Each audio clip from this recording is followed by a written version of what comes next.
ప్రపంచంలో ఎన్నో ఆలయాలున్నాయి. కానీ ఒక ఆలయం ఉంది. అది కేవలం దైవ సన్నిధి మాత్రమే కాదు. అదొక మిస్టరీ. 150 ఎకరాల విస్తీర్ణం, 21 గోపురాలు, 7 భారీ ప్రాకారాలు. ఇది ఒక గుడి కాదు. దేవుడు నివసించే ఒక కోట. అదే శ్రీరంగం. కానీ మీకు తెలుసా? ఈ ఆలయ గోడల వెనక వేల మంది భక్తుల ఆర్తనాదాలు ఉన్నాయి. ఒక దేవదాసి చేసిన భయంకరమైన త్యాగం ఉంది.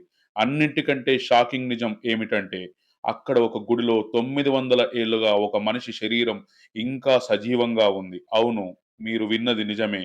అది విగ్రహం కాదు, ఒక మనిషి. ఆ మనిషి ఎవరు? అసలు శ్రీరంగనాథుడు అయోధ్య నుండి ఇక్కడికి ఎలా వచ్చాడు? రండి, ఆ మిస్టరీని ఛేదిద్దాం. ఈ కథ త్రేతాయుగం నాటిది. మనం ఇప్పుడు చూస్తున్న శ్రీరంగనాథుడి విగ్రహం మనిషి చెక్కింది కాదు. ఇది స్వయం వ్యక్త క్షేత్రం. సాక్షాత్తు బ్రహ్మదేవుడు పూజించిన విగ్రహం ఇది. ఇక్ష్వాకు వంశం ద్వారా ఈ విగ్రహం శ్రీరాముడికి చేరింది. రామరావణ యుద్ధం తర్వాత విభీషణుడి భక్తికి మెచ్చి శ్రీరాముడు ఈ రంగనాథ విగ్రహాన్ని బహుమతిగా ఇస్తాడు. కానీ ఒక కండిషన్ ఉంది. విభీషణ, ఈ విగ్రహాన్ని నేల మీద ఎక్కడా పెట్టకూడదు. పెడితే అది అక్కడికక్కడే స్థిరపడిపోతుంది అని రాముడు చెబుతాడు. విభీషణుడు లంకకు వెళ్తూ కావేరీ నది తీరంలో సంధ్యావందనం కోసం విగ్రహాన్ని కింద పెట్టాల్సి వస్తుంది.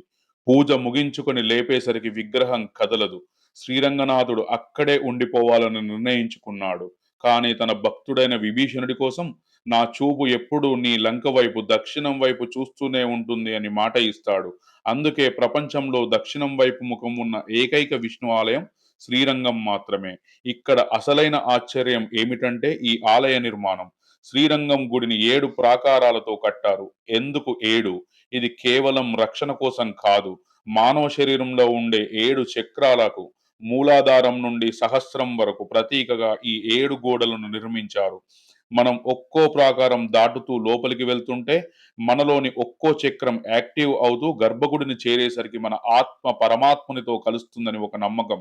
ఇక ఆలయం గోపురం, రాజగోపురం ఆసియాలోనే ఎత్తైన గోపురం ఇది. 236 అడుగుల ఎత్తు. పైకి ఎక్కి చూస్తే శ్రీలంక తీరం కనిపిస్తుంది. 13 అంతస్తుల ఈ అద్భుతం గ్రావిటీని కూడా సవాల్ చేసే ఇంజనీరింగ్ మిస్టరీ. కానీ ఈ ఆలయం ఎప్పుడూ ప్రశాంతంగా లేదు. 13వ శతాబ్దం ఢిల్లీ సుల్తాన్ మాలిక్ కాఫర్ దండయాత్ర శ్రీలంగం మీద దాడి జరిగింది. 13,000 మంది శ్రీ వైష్ణవులను ఆక్రమణదారులు తలలు నరికి చంపారు.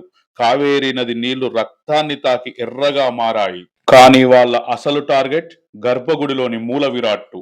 ఆ విగ్రహాన్ని దొంగిలించి ధ్వంసం చేయడమే వారి లక్ష్యం. అప్పుడు ఆలయ పూజారులు ఒక సాహసం చేశారు. అసలు విగ్రహం ముందు ఒక గోడ కట్టేశారు. దాని ముందు వేరే విగ్రహాన్ని పెట్టారు. అసలు దేవుడిని కాపాడటానికి 48 ఏళ్ల పాటు శ్రీరంగనాథుడు చీకటిలో గోడ వెనక ఉండిపోయాడు. ప్రజలకు దేవుడు ఉన్నాడో లేడో కూడా తెలియని పరిస్థితి. ఆ సమయంలో ఆలయాన్ని కాపాడటానికి వెల్లాయ్ అనే ఒక దేవదాసి నర్తకి తన ప్రాణాలనే పణంగా పెట్టింది. సుల్తాన్ సైన్యాధిపతిని తన అందంతో, నాట్యంతో మాయ చేసి మాటల్లో పెట్టి ఆలయ గోపురం పైకి తీసుకువెళ్ళింది. అతను మైమరిచి ఉన్న సమయంలో అతన్ని గోపురంపై నుంచి కిందికి తోసేసింది. ఆ తర్వాత తను కూడా దూకి ఆత్మహత్య చేసుకుంది. ఆమె త్యాగానికి గుర్తుగా ఇప్పటికీ ఆమె పేరు మీద ఒక గోపురం, వెల్లాయి గోపురం ఉంది. ఆ గోపురానికి రంగులు ఉండవు. ఆమె త్యాగానికి చిహ్నంగా అది తెల్లగానే ఉంటుంది. ఇప్పుడు నేను చెప్పబోయే విషయం మీ వెన్నులో వణుకు పుట్టిస్తుంది. శ్రీరంగం ఆలయంలో ఉడయవార్ సన్నిధి అనే ఒక గుడి ఉంది. అందులో రామానుజాచార్యులు వారు పద్మాసనంలో కూర్చొని కనిపిస్తారు. అందరూ అది రాతి విగ్రహం అనుకుంటారు. కానీ అది విగ్రహం కాదు.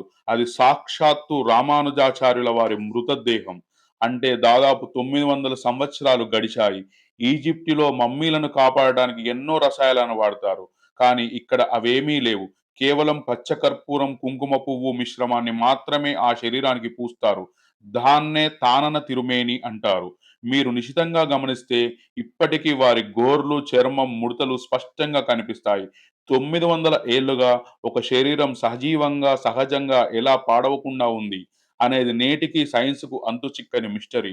నీటితో అభిషేకం జరగని సుధా విగ్రహం ఉన్న గర్భగుడి, సంవత్సరానికి ఒక్కసారి మాత్రమే తెరుచుకునే వైకుంఠ ద్వారం, రక్తం చిందిన చరిత్ర, రోమాలు నిక్కబొడుచుకునే రహస్యాలు.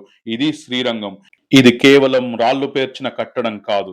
భక్తి, రక్తతర్పణం మరియు సైన్స్ కలగలిసిన ఒక అద్భుతం.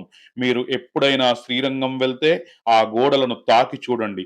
అవి మీకు 1000 ఏళ్ల చరిత్రను వినిపిస్తాయి. ఓం నమో నారాయణాయ.